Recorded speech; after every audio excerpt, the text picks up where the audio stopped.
बात नहीं करूंगा, मैं अभी जम्मू कश्मीर की बात करूंगा। तो जम्मू कश्मीर के हर डिस्ट्रिक्ट में जो है ऑक्सीजन जनरेशन प्लांट्स जो है उनको बनाया गया है और उसमें कंटिन्यूअसली जो है ऑक्सीजन जनरेशन हो रही है।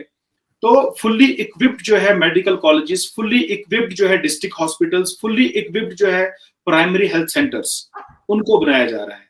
और मतलब ये सिर्फ हेल्थ को ही लेकर नहीं है, अगर आप रोड इंफ्रास्ट्रक्चर की बात करें तो बहुत ही, मैं कहता हूं कि अल्फाजों में बयान करना मुश्किल है कि हम देखते हैं कि जम्मू कश्मीर जो है इसका जो टेरेन है काफी माउंटेनियस भी है, बीच में प्लेन्स भी आते हैं, यहाँ पे हिली आता है, स्नोवी रीजन होता है। तो बहुत सारे ऐसे इलाके हैं कि जहाँ पे विंटर्स में जो है वो एक एरिया जो है मेन लैंड के साथ जो है वो कट जाता था, बिकॉज वहां पे बर्फबारी होने की वजह से सड़कें जो है बंद हो जाया करती थी।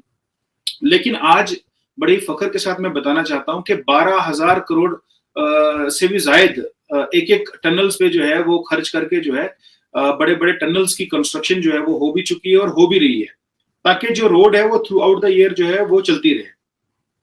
तो कोई भी ऐसा एरिया, कोई भी ऐसा फील्ड नहीं है जहां पे मोदी सरकार जो है हजारों करोड़ रुपए जो है खर्च करके जम्मू कश्मीर के रेजिडेंट्स की लाइफ को जो है इजी और उनको हर एक बेसिक एमिनिटी और फैसिलिटी प्रोवाइड करने में जो है नाकाम रही हो।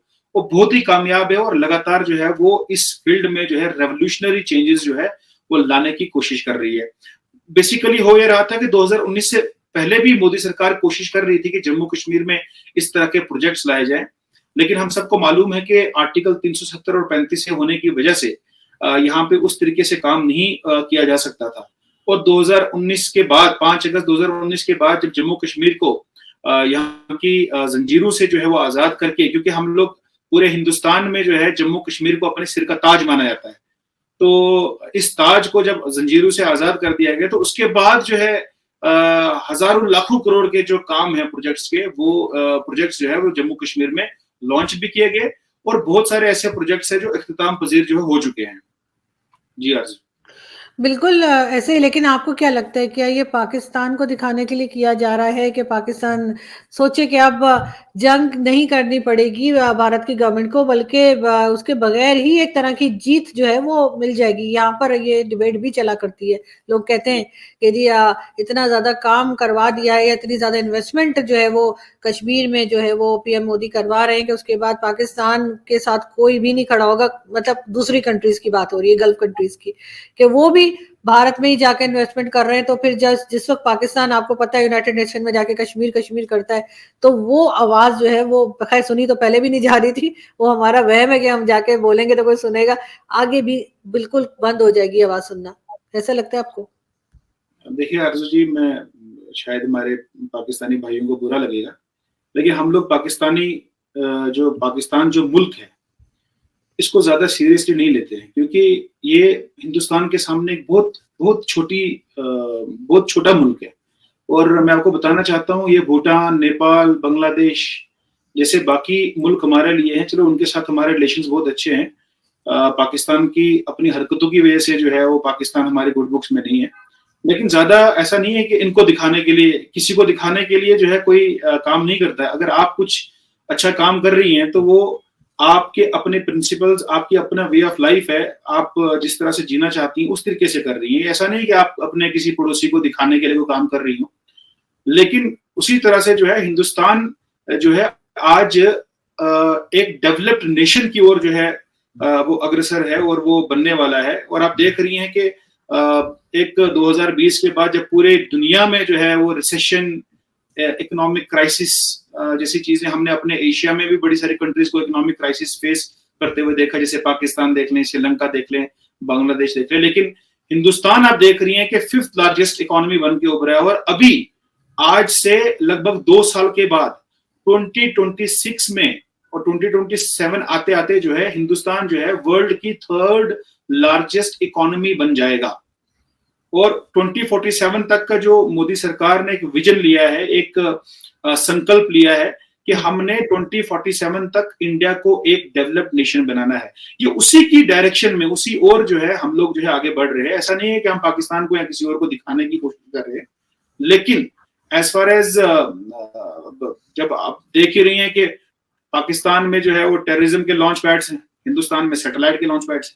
तो अंतर तो है ना कहीं। तो वो एक समय ऐसा आएगा कि जब पाकिस्तानी लोग जो है वो पूरी दुनिया में, तो वैसे भी इनके नेताओं ने और इनकी जो आर्मी है, बाकी सारी चीजें हैं, डेमोक्रेसी के नाम पे जो है दब्बा है, सारी दुनिया देख ही रही है कि वहां पे क्या हो रहा है, माइनॉरिटीज के राइट्स किस तरह से वायलेट हो रहे हैं, डेमोक्रेसी का किस तरह से गला घोटा जा रहा है, वहां पे जो इलेक्शंस हैं सिर्फ नाम के होते हैं।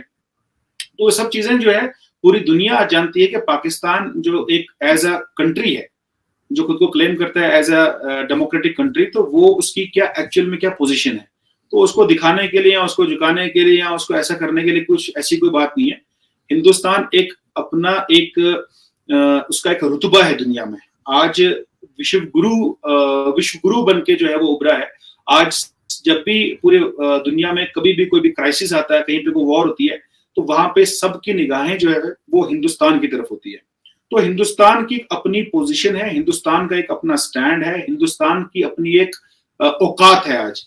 तो जो हमारे जो पड़ोसी मुल्क है पाकिस्तान जैसे, वो मेरे ख्याल से ना तो वो कहीं पे स्टैंड करते हैं, ना तो हम उनको कोई दिखाने की कोशिश कर रहे हैं। हमारा हिंदुस्तान आगे बढ़े, डेवलप्ड नेशन बने, और हमारे लोग जो है यहाँ पे एम्पावर हो, इकोनॉमिकली इंडिपेंडेंट हो। तो ये एक विजन है, ये एक मोदी का एक संकल्प है, उसी दिशा में आगे बढ़ रहे हैं।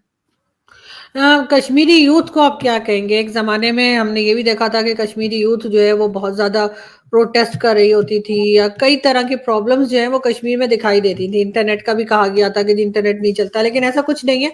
अभी तो सब कुछ नॉर्मली दिखाई देता है, इंटरनेट भी चल रहा है सारी, बल्कि हमारी साइड में इंटरनेट नहीं चल रहा होता, सही है, ये एक अलग बात है। लेकिन कश्मीरी यूथ को आप आगे बढ़ता हुआ देखते हैं, आपको लगता है कि वो बाकी जो बाकी कंट्री है हिंदुस्तान, उसी तरह से कश्मीर के जो स्टूडेंट्स हैं वो भी आगे बढ़ रहे? देखिए आरजू, ये बेसिकली जो जम्मू कश्मीर का यूथ है ना, इसको एक कॉन्स्पिरेसी और एक साजिश के तहत जो है मेन स्ट्रीम के साथ जुड़ने नहीं दिया गया। यहाँ पे हम लोग देखते हैं कि 2019 से पहले सेपरेटिस्ट आइडियोलॉजी रखने वाले लोगों का बोलबाला था।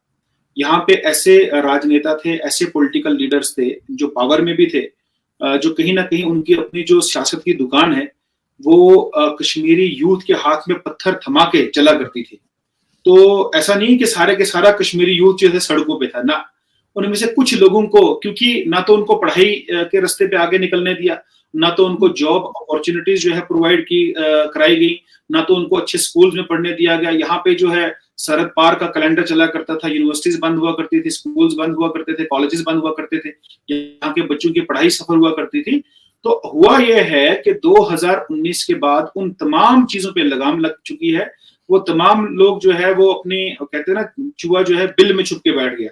तो वो सारे लोग जो है अपने एक चूहे की तरह जो है बिल में छुप के बैठ गए। कुछ लोगों को जहां जिस जगह उनको पहुंचाना जरूरी था वहां पे पहुंचाया गया। यहाँ पे डायनास्टिक सक्सेशन और डायनास्टिक पॉलिटिक्स को जो है वो खत्म कर दिया गया।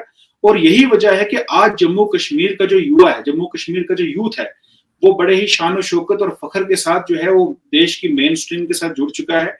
आज वो डॉक्टर बन रहा है, इंजीनियर बन रहा है, पायलट बन रहा है। हमारी यहाँ की बहनें जो है वो स्पोर्ट्स के फील्ड में जो है वो माइलस्टोन्स अचीव कर रही हैं।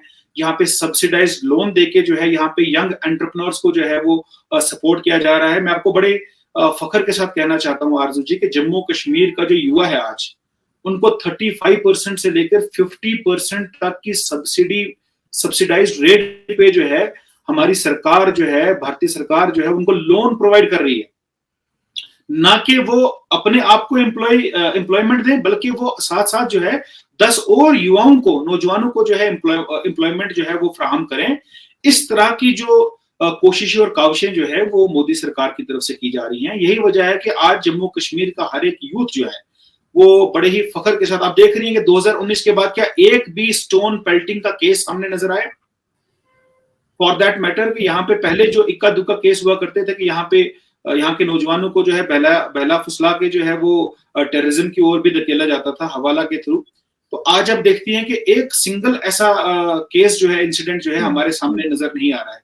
बिकॉज हुआ ये रहा था कि यहाँ के जो राजनेता थे, पॉलिटिकल लीडर्स जो थे, वो अपने बच्चों को तो हिंदुस्तान और फॉरेन के बड़े बड़े बोर्डिंग स्कूल्स में जो है वो पढ़ने के लिए जो है भेजते थे, जिसमें ऑक्सफोर्ड जैसे इंस्टीट्यूट हो गए, कैम्ब्रिज यूनिवर्सिटी हो गई, फॉरेन में मतलब बड़ी बड़ी डेवलप्ड कंट्रीज में भेजा करते थे। लेकिन जो इनोसेंट गरीब कश्मीरी है उसके हाथ में पत्थर थमा दिया। तो लेकिन मोदी सरकार की मैं कहूंगा कि हम जितनी प्रशंसा करें वो कम है कि उन्होंने जम्मू कश्मीर, पर्टिकुलरली अगर हम मोदी सरकार की बात करें और प्राइम मिनिस्टर नरेंद्र मोदी साहब की बात करें, he is very very closely attached with the people of Jammu and Kashmir. वो मतलब सही मायनों में जम्मू कश्मीर के युवाओं से बहुत प्यार करते हैं। यहाँ की हमारी जो महिलाएं, हमारी जो बहनें हैं, सेल्फ हेल्प ग्रुप्स के थ्रू जो है लखपति दीदी जो है एक स्कीम चली हमारे यहाँ की, हमने जो यहाँ की महिलाएं हैं उनको लखपति बनाना है। तो ऐसी ऐसी पॉलिसीज लाई, ऐसी ऐसी स्कीम्स लाई कि जिससे मेन स्ट्रीम के साथ जो है हमारी बहनों को, माओं को, युवाओं को जोड़ा गया। और ऐसी फोर्सेस जो कहीं ना कहीं अपने सेल्फ सेंट्रिक अप्रोच जिन लोगों की थी और जो सिर्फ और सिर्फ अपने जाती मुफाद के लिए जो है सोचा करते थे, ऐसी ताकतों को जो है वो नाकाम करते हुए जो है लोगों को मेन स्ट्रीम के साथ जोड़ लिया। और आज जम्मू कश्मीर जो है वो विकसित जम्मू कश्मीर बनने की ओर जो है बहुत तेजी से आगे बढ़ रहा है।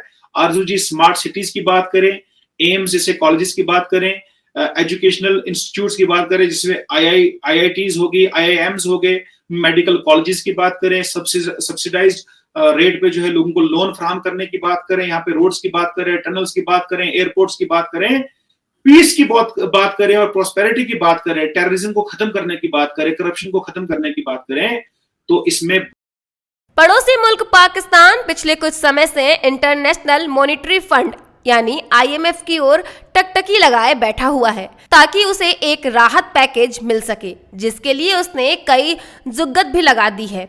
IMF की शर्तों को पूरा करने के लिए उसने अपने नागरिकों पर महंगाई का खूब सारा भार भी डाल दिया। Pakistan international monetary fund IMF से $3 अरब के राहत की मांग कर रहा है। इधर भारत सरकार ने जम्मू कश्मीर के डेवलपमेंट के लिए 1.18 लाख करोड़ रुपए का अंतरिम budget Jammu Kashmir interim budget प्रस्तावित कर दिया है। यह बजट पाकिस्तान के लिए IMF के राहत पैकेज से करीब 5 गुना है। जम्मू कश्मीर के विकास के लिए यह बजट एक महत्वपूर्ण भूमिका निभा सकता है।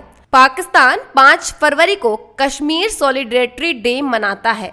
भारत सरकार ने इस दिन जम्मू और कश्मीर के आर्थिक विकास यानी इकोनॉमिक डेवलपमेंट के लिए अंतरिम बजट प्रस्तावित किया। केंद्र शासित प्रदेश जम्मू कश्मीर के लिए भारत का बजट कृषि, ग्रामीण विकास, पर्यटक, स्वास्थ्य देखभाल, शिक्षा और सांस्कृतिक संरक्षण जैसे प्रमुख क्षेत्रों पर फोकस रखता है। इसमें सतत विकास को बढ़ावा देने के लिए बड़ा निवेश का भी ऐलान किया गया है। वित्त मंत्री निर्मला सीतारमण ने बजट का प्रस्ताव रखते हुए कहा कि जम्मू और कश्मीर अगस्त 2019 के सुधारों के बाद से सामाजिक आर्थिक तरक्की पर तेजी से आगे बढ़ रहा है। सरकार इस प्रदेश के लिए समावेशी विकास के रास्ते तलाशने में जुटी हुई है। यहाँ पर पर्यटन के लिए 20 स्थल के इंफ्रास्ट्रक्चर को डेवलप करने का टारगेट रखा गया है। साथ ही पारंपरिक नकली गांव सेटअप के तौर पर भी डिजाइन किया गया है। वहीं कुछ अन्य गांवों को भी डेवलप किया जाना है। दूसरी ओर $3 अरब के राहत पैकेज से IMF ने पाकिस्तान के लिए $70 करोड़ की दूसरी किस्त जनवरी में जारी की थी ताकि पाकिस्तान की आर्थिक स्थिति में कुछ सुधार आ सके। डॉन अखबार की रिपोर्ट के अनुसार IMF ने पाकिस्तान के जुलाई से सितंबर 2023 के दौरान देश के आर्थिक प्रदर्शन की समीक्षा की, जिस आधार पर यह किस्त जारी की गई है। वहीं इससे पहले पहली किस्त $1.2 अरब जुलाई में जारी की गई थी। ऐसे में $3 अरब से पाकिस्तान को $1.9 अरब मिल चुके हैं। गौरतलब है कि वित्त वर्ष 2023-24 के लिए पाकिस्तान ने कुल 14.46 ट्रिलियन पाकिस्तानी रुपए 50.45 अरब डॉलर का बजट 2023-24 रखा था। इसमें से डिफेंस के लिए अमाउंट 1.8 ट्रिलियन पाकिस्तानी रुपए रखा गया था, जो पिछले बजट से 15% ज्यादा है।